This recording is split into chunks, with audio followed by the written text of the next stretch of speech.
लोग जानते हैं कि इंडियन रेलवे भारत के ट्रांसपोर्टेशन सिस्टम के दिल की धड़कन है।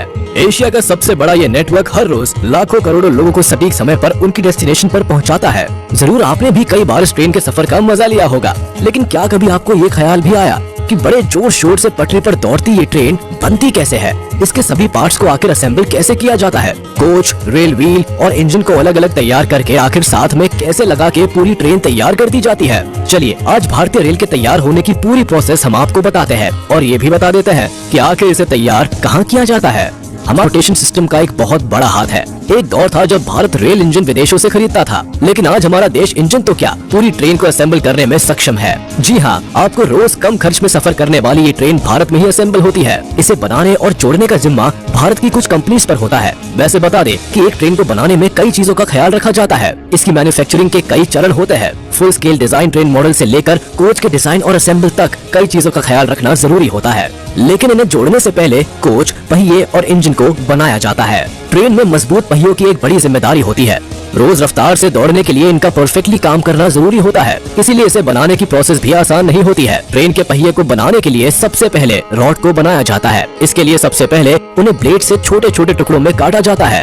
फिर इन्हें मैग्नेट्स की मदद से मूव करके कंडक्शन में रखा जाता है। कंडक्शन के अंदर रॉड 15 मिनट में गर्म हो जाती है, जिसके बाद उन्हें कन्वेयर बेल्ट की मदद से मूव करके दूसरी कंडक्शन ऐसा रॉड के टेम्परेचर को बढ़ाने के लिए किया जाता है, ताकि इन्हें परफेक्ट शेप और साइज दी जा सके।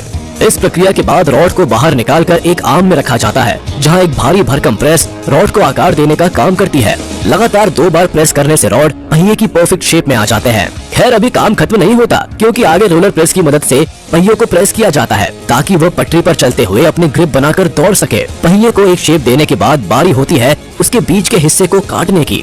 इसके लिए पहियों को दूसरी रोलिंग प्रेस मशीन पर रख दिया जाता है और उसके बीच के हिस्से को काट दिया जाता है। इसके बाद पहियों की लंबाई को नापकर उन्हें पानी में ठंडा होने के लिए छोड़ दिया जाता है।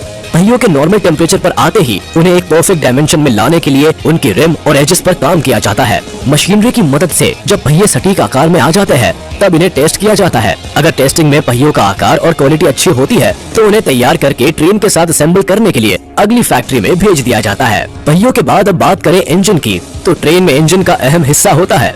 इसी और पाती है। इन इंजन को प्राइम मूवर भी कहते हैं। वैसे बता दें कि ट्रेन में लगे इंजन बहुत बड़े और टेक्निकल होते हैं, जिनमें 16 सिलेंडर्स, 32 वॉल्व और 1 लाख से लेकर 1.5 लाख सीसी तक का डिस्प्लेसमेंट होता है। इंजन के अलावा कोच ट्रेन का वो हिस्सा होता है जिसमें बैठकर आप अक्सर ट्रैवल करते हैं। लेकिन ये सवाल कभी किसी के जहन में नहीं आता कि आखिर इन्हें तैयार कैसे किया जाता है। बहुत कम लोग जानते हैं कि ट्रेन के डिब्बे को स्टेनलेस स्टील से बनाया जाता है, जबकि इसके इंटीरियर हिस्से को बनाने में एल्यूमिनियम का इस्तेमाल होता है। दरअसल कोच को बनाने के लिए बड़ी बड़ी शीट्स को जोड़ा जाता है। इस काम में मैन पावर भी काफी लगती है। सबसे पहले डब्बों के सभी हिस्सों को अलग अलग तैयार किया जाता है। जब इसकी एक बॉडी तैयार हो जाती है, तो उन्हें साथ में असेंबल किया जाता है।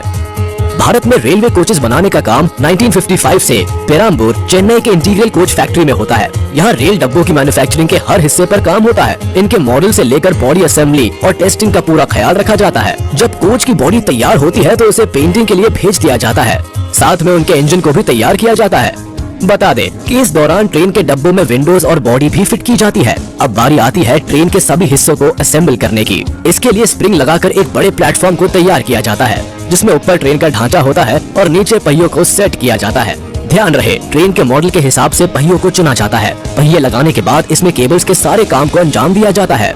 साथ ही इसके इंटीरियर को भी जोड़ा जाता है। सीट से लेकर टॉयलेट, कैबिन और एयर कंडीशनिंग की सारी इक्विपमेंट्स को लगाया जाता है। आपने देखा होगा कि ट्रेन कई फंक्शंस और सॉफ्टवेयर्स पर काम करती है। उन सभी सॉफ्टवेयर्स को भी ट्रेन में असेंबल किया जाता है। इस काम में मैन पावर का काफी इस्तेमाल होता है। ट्रेन को असेंबल करने के बाद उसे फिनिशिंग दी जाती है। इंटीरियर को चमकाने से लेकर बाहर की बॉडी को भी परफेक्ट बनाया जाता है और इसके बाद बारी आती है टेस्टिंग की। आपको बता दें कि सबसे पहले ट्रेन में लगाए गए स्टैटिक फैन, साथ ही साथ लो स्पीड में इसके डायनामिक टेस्ट को भी कंडक्ट किया जाता है। कंप्यूटर के जरिए भी ट्रेन के सभी इक्विपमेंट्स को क्रॉस चेक किया जाता है, ताकि गलती की कोई गुंजाइश ना रहे। फैक्ट्रीज में ट्रेन को असेंबल करने की ये प्रक्रिया जानने के बाद आप ये तो समझ ही गए होंगे कि एक सफल और जिम्मेदार ट्रांसपोर्टेशन सिस्टम को बनाना आसान नहीं है। भारत में ये काम कुछ कंपनीज को सौंपा गया है। इसमें सबसे पहला नाम रेल व्हील फैक्ट्री का आता है, जो कि भारत के बैंगलोर में स्थित है। इस फैक्ट्री में रेल के व्हील्स, एक्सेल्स बनने से लेकर रेल रोड वैगन्स, कोचेस और लोकोमोटिव्स बनने तक का काम होता है। इसके अलावा जो कंपनी विशेष तौर पर ट्रेन की टेक्नोलॉजी को बनाने का काम करती है, वो है BHEL यानी भारत हेवी इलेक्ट्रिकल लिमिटेड। आपको बता दें कि इंजीनियरिंग की फील्ड में इस कंपनी का एक बहुत बड़ा नाम है। ये कंपनी एक सरकारी संस्था है जिसे 1964 में एस्टैब्लिश किया गया था। भारत में इलेक्ट्रिक पावर जनरेशन की फील्ड में भी भेल एक बहुत बड़ा नाम है।